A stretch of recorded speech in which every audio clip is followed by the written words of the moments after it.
Welcome to Kings Academy of English Chandrapur. दोस्तों, Kings academy में आप सभी का स्वागत है। और दोस्तों, अब हम शुरू कर रहे हैं यहाँ से how to make preparation for 12th examination. तो दोस्तों, कल हमने हमारे पहले वीडियो में देखा था, हमने आपको पेपर पैटर्न बताया था। आज हम बता रहे हैं इसका दूसरा वीडियो। दोस्तों, बहुत ध्यान से देखिएगा। तो दोस्तों, शुरुआत करते हैं। जब 12th का जब पेपर हाथ में आता है आपके बोर्ड का, तो पहला पैसेज देख लीजिए। मैं थोड़ा सा आपको ये अभी फिलहाल 2022 का पेपर बता रहा हूँ। यहाँ पर दिख रहा है दोस्तों, यहाँ पर 2022 का पेपर है। और ये है अपने पास में दोस्तों, मेरे पास पेपर जो है मेन एग्जाम के भी रहते और पेपर जो बैक हो जाते उनके पेपर रहते। खैर, पेपर कोई भी रहे दोस्तों, लेकिन अपने को क्वेश्चन आंसर से मतलब है। तो यहाँ पर ये पैसेज दिख रहा है दोस्तों, यहाँ पर at the corner of the 6th Avenue. और ये पैसेज है यहाँ पर, राइट। और यहाँ पर जो है अब ये आ रहे हैं ट्रू फॉल्स क्या है, कैसे, मैं तुमको आइडिया बताऊँ थोड़ा सा। तो दोस्तों, पैसेज में क्या होगा कि ट्रू और फॉल्स आने वाले। चलिए अब मैं बताते चलता हूँ आपको। तो A1, अब देखते हैं कि उसमें क्या क्या होने वाला है, राइट। इसमें A1 में यहाँ पर आ रहा है ट्रू फॉल्स। अब आप बोलेंगे सर इसमें ऐसी कौन सी बड़ी बात है ट्रू और फॉल्स में, हम तो लिख सकते हैं ट्रू एंड फॉल्स। लेकिन दोस्तों, हम लोग क्वेश्चन को पूरा पढ़ते ही नहीं है, तो प्रॉब्लम कहाँ पर आता है। चलिए मैं पढ़ देता हूँ यहाँ पर। Read the following sentences and state whether they are true, correct the false statement and rewrite them. Generally क्या होता है दोस्तों कि एग्जाम में जब क्वेश्चन आता है हम क्या करते हैं, ट्रू लिख देते हैं या फॉल्स लिख देते हैं। देखिए, मैं आज बहुत अच्छी स्कीम बताने वाला आपको। या तो हम ट्रू लिख देते हैं या फॉल्स लिख देते हैं, बस हो गया, इतना ही कर लेते हैं और उसके बाद बोलते हैं ठीक है, ओके हो गया है। दोस्तों, उसके बाद भी अपने को बहुत कुछ करना है। ट्रू है तो ठीक है, लेकिन यहाँ पर क्या बोल रहा है, correct the false statement and rewrite them. अब मान लीजिए कोई स्टेटमेंट फॉल्स है, ठीक है, कोई स्टेटमेंट फॉल्स है। फॉल्स तो लिख दिया आपने, लेकिन उसका करेक्ट आंसर क्या है वो भी लिखना है दोस्तों, तभी पूरे मार्क मिलते हैं, राइट। तो इस बात का ध्यान रखिए। तो चलो मैं एक ट्रिक्स बताता हूँ यहाँ पर ट्रू एंड फॉल्स के। तो यहाँ पर इसी पैसेज से इसी पैसेज से यहाँ से अपने को आएंगे क्वेश्चन। तो ट्रू एंड फॉल्स लिखना है। तो वहां पर आपने ट्रू फॉल्स लिख दिए। लेकिन कुछ बच्चे ऐसा होता है कि जिनको नहीं समझ में आता कि ट्रू है या फॉल्स है, तो उसका मैं आपको एक टेक्निक बताता हूँ। चलो, वैसे करना तो नहीं चाहिए, लेकिन मैं आपको बता रहा हूँ। चलिए, जैसे यहाँ पर ABCD लिखा है, ABCD, ठीक है। अब अपने को समझ में नहीं आ रहा है ट्रू है या फॉल्स है, अपने पढ़ा फिर भी पैसे समझ नहीं आ रहा बाई चांस, तो आप क्या कर दो, सारे आंसर ट्रू कर दो। सारे आंसर ट्रू कर दो। कर दिया आपने, सारे आंसर ट्रू कर देना। आपको नहीं मालूम है, सारे आंसर ट्रू कर दिए तो होगा क्या दोस्तों उसमें से। अब देखते हैं, इसी पेपर की मैं बात करता हूँ। तो हमने क्या कर, कोई भी एक सीरीज चला दो दोस्तों। अब देखिए यहाँ पर कितना लिखा है, ABCD में पहला ट्रू है, दूसरा फॉल्स है, तीसरा फॉल्स है और चौथा ट्रू है। हमने क्या किया देखो, वहां पर देखिए दोस्तों बोर्ड पे, हमने क्या किया कि चारों भी ट्रू लिख दिया। तो इसमें से क्या होगा, एग्जाम में हमारा पहला और चौथा ये ट्रू हो जाएगा। तो हमको यहाँ से 1 मार्क मिल जाएगा। Mean something is better than nothing. दोस्तों, गलत हो रहे उससे अच्छा कुछ ना कुछ तो मार्क मिल जाएंगे। तो आपको 50% मार्क मिल गए। लेकिन ये दोस्तों कब करना है, जब अपने को पेपर में वो ट्रू फॉल्स नहीं समझ में आ रहे। वैसे ढूंढेंगे तो आसानी से मिलते हैं, लेकिन अगर नहीं ढूंढ पा रहे तो आप एक काम कीजिए, या तो पूरे ट्रू लिख लो या तो पूरे फॉल्स लिख लो। क्योंकि एग्जाम में दो एक ट्रू रहते हैं, दो एक फॉल्स रहते हैं। क्लियर हो गया। तो दोस्तों, कोशिश करना कि पहले पैसेज अच्छे से पढ़ लेना, उसके बाद ही ट्रू फॉल्स निकालना। फिर उसके बाद में दोस्तों आता है क्वेश्चन नंबर 2 आता है। क्वेश्चन नंबर आता है ट्रू। इसको बोलेंगे हम यहाँ पर A ट्रू। रीअरेंज, रीअरेंज, यहाँ पर भी ABCD। दोस्तों, ये तो बहुत ही इजी है। अब रीअरेंज करना है, चलिए मैं आपको बता दूं थोड़ा सा। तो यहाँ पर ये आप क्वेश्चन देख रहे हैं, यहाँ पर दिख रहा है दोस्तों आपको ये, हाँ, देखिए रीअरेंज। तो rearrange the following statements in order of their occurrence in the extract. तो इसका सिंपल सा टेक्निक है दोस्तों, क्वेश्चन पर ध्यान दीजिए थोड़ा सा। अब ये ABCD लिखे, पहला कौन से नंबर पे आएगा, दूसरे कौन से नंबर पे आएगा, अपने को सिर्फ रीअरेंज करना है। तो उसके लिए सबसे पहले क्या करो फ्रेंड्स, आप ध्यान देना मैं जो बोल रहा हूँ। तो सबसे पहले क्या करना है, पैसे ये यहाँ पर जो कुछ कुछ वर्ड हार्ड वर्ड है उसको अंडरलाइन कर लो। जैसे मैंने रिफ्यूज में किया, फिर स्टोन में किया है, फिर उसके बाद में कोप में किया है, और बिजी, और लास्ट में अनसक्सेसफुल में किया है। ऐसे आप अंडरलाइन कर लो। टेक्निक बताओ ना दोस्तों मैं आपको, ये कर लिए। उसके बाद क्या करना, आप सीधा जाना पैसेज में, और जहाँ जहाँ पर ये वर्ड आए होंगे एक नज़र में देख लेना। पैसेज पहले ही नहीं पढ़ना, पहले इसको तो आपने रिफ्यूज, स्टोन, कोप, अनसक्सेसफुल को अंडरलाइन कर लिया। अब पैसेज में जाने के बाद ये देखिए दोस्तों, मैंने आपके लिए बना डाला यहाँ पर। हमने आपको कौन कौन से बताए थे, ध्यान दो दोस्तों। सोपी टूक, देखिए पहले क्या आया यहाँ पर, पहले आया रिफ्यूज आ गया, फिर सोपी टुक आ गया, फिर उसके बाद बिजी कोप आ गया, और अनसक्सेसफुल आ गया।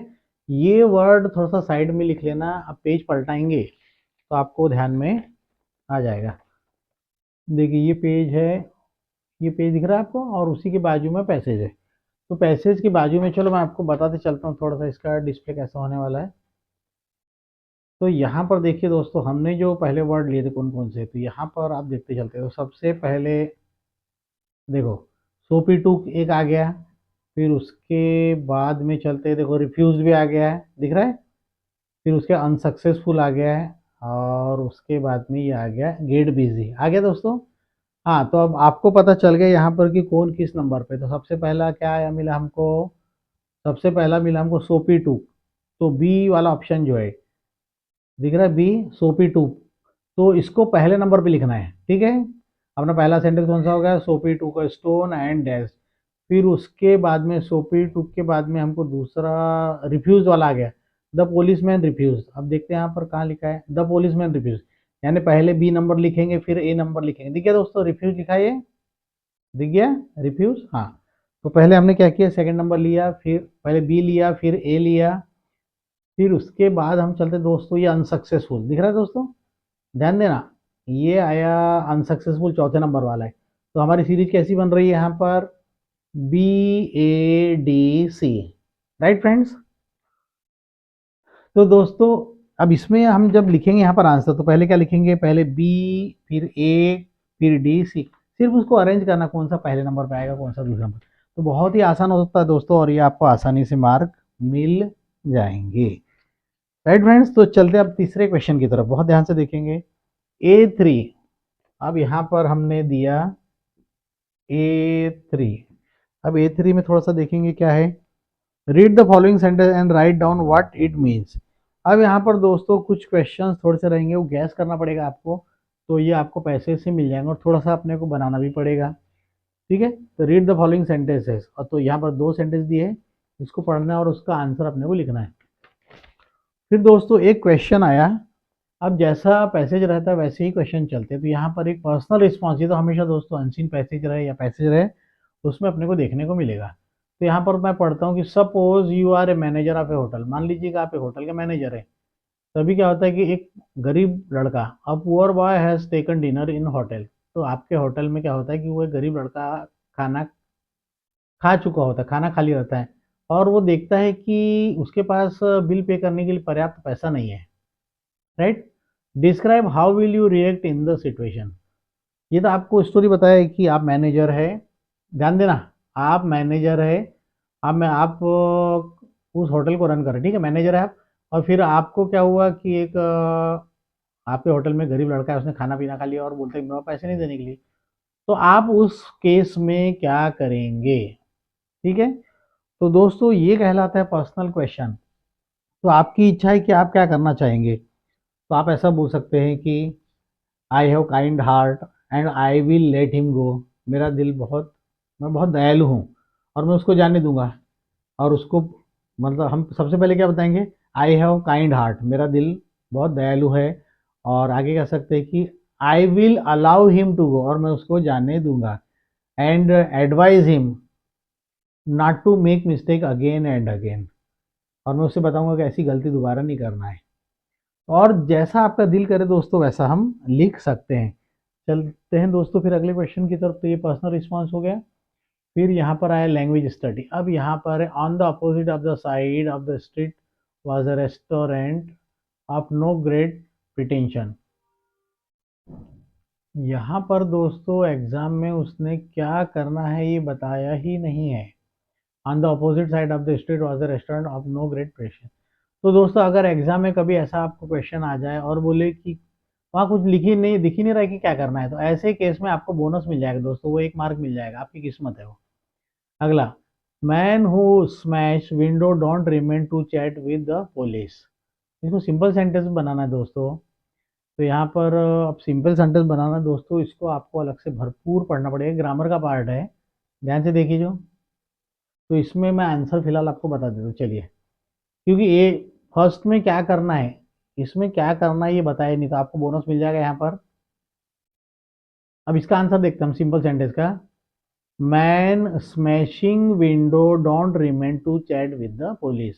दोस्तों ध्यान रखिए, सिंपल सेंटेंस जब भी आप बनाएंगे तो उसमें कोई भी कंजंक्शन नहीं होता है। क्लियर हो गया दोस्तों? हाँ, तो ध्यान रखिए, जब भी हम सिंपल सेंटेंस बना रहे हैं, देखो सिंपल, कंपाउंड, कॉम्प्लेक्स होते हैं, तो सिंपल सेंटेंस जब जब भी बनाएंगे तो उसमें कोई भी कंजंक्शन नहीं होगा। जैसे यहाँ पर हु था या विच था, तो हमने उसको हटा दिया। फिर अगला क्वेश्चन देखते हैं दोस्तों, मैचिंग आ गई है, कुछ खास बातें बताने की होगी, तो इसके लिए दोस्तों अपने को सबसे पहले लेसन पढ़ना पड़ेगा, right? Gibberish, enchantment, arrest, pissed. लेकिन मैंने जो ऐसा कॉलम मैच किया, आपको ऐसा नहीं करना। सबसे पहले क्या करना है आपको, पहले, क्योंकि मैं हर साल जब पेपर चेक करता हूँ ये बच्चे लोग सेम ऐसा ही करता है, ऐसा प्रॉब्लम आता है, ऐसा नहीं करना। सबसे पहले कॉलम ये लिख के पूरा लिख डालें। अब जिब्रिश के सामने लिखा है मीनिंगलेस स्पीच, तो इसके सामने क्या लिखेंगे, मीनिंगलेस स्पीच। इंचेंटमेंट के सामने लिखेंगे मैजिक। अरेस्ट, अरेस्ट मतलब होता है पकड़ना, तो अरेस्ट के सामने लिखेंगे नैब, और पीस का मतलब होता है थ्रू, फेंकना। Right friends, I hope you are getting what I am saying. अब इसके बाद दोस्तों इसी लेसन की ग्रामर आ रही है। देखते पहला question, we can accept our life gracefully. चलो मैं यहाँ पर ग्रामर पोर्शन करवा देता हूँ आपको। We can accept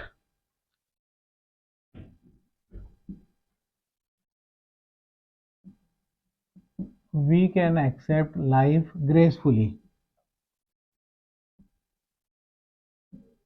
we can, देखिए दोस्तों यहाँ पर क्वेश्चन लिखा, we can accept our life gracefully. इसमें दोस्तों मॉडल यूज करना है कंपल्शन। क्या यूज करना है? कंपल्शन। और कंपल्शन का मीनिंग होता है फ्रेंड्स मस्ट। यहाँ पर बहुत कुछ नहीं करना, सिर्फ स्मार्ट वर्क करना है। In place of can you have to put must.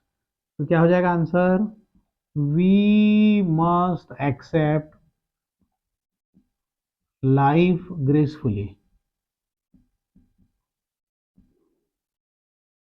तो दोस्तों यहाँ पर क्या देखिए अपने बात, देखो कैसा लिखा है क्वेश्चन पेपर में, ध्यान देंगे फिर से थोड़ा सा। We can accept our life gracefully लिखा है, rewrite using modal auxiliary showing compulsion. तो कंपल्शन का मीनिंग होता है मस्ट, तो जहाँ पर मॉडल आए उसकी जगह मस्ट रख दीजिए। अब अगला सेंटेंस दोस्तों, इसको स्क्रीनशॉट ले लीजिए। As I enter the post office the post master presented me with a telegram. तो इसको मैं आपको समझा देता हूँ यहीं पर। आंसर आंसर शुरू कर रहे हैं। No sooner did I enter the post office, ध्यान दीजिए, एस को हटा दो।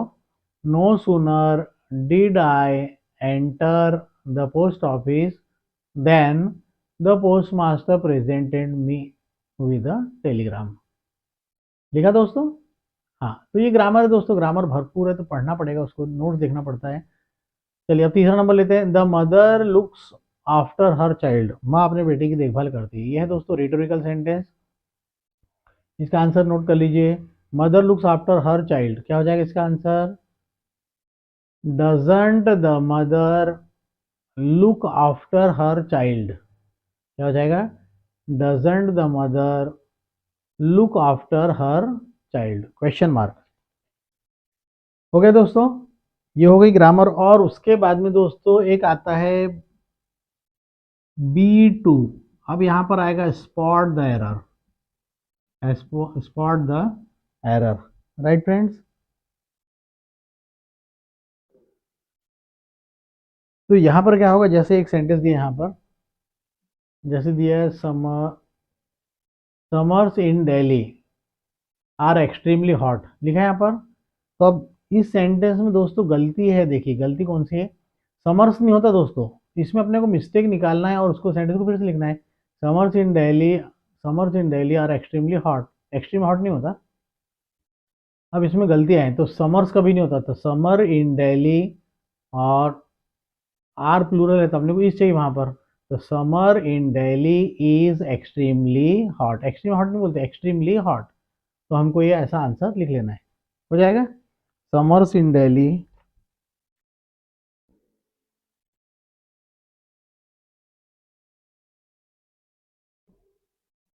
Summers in Delhi are extreme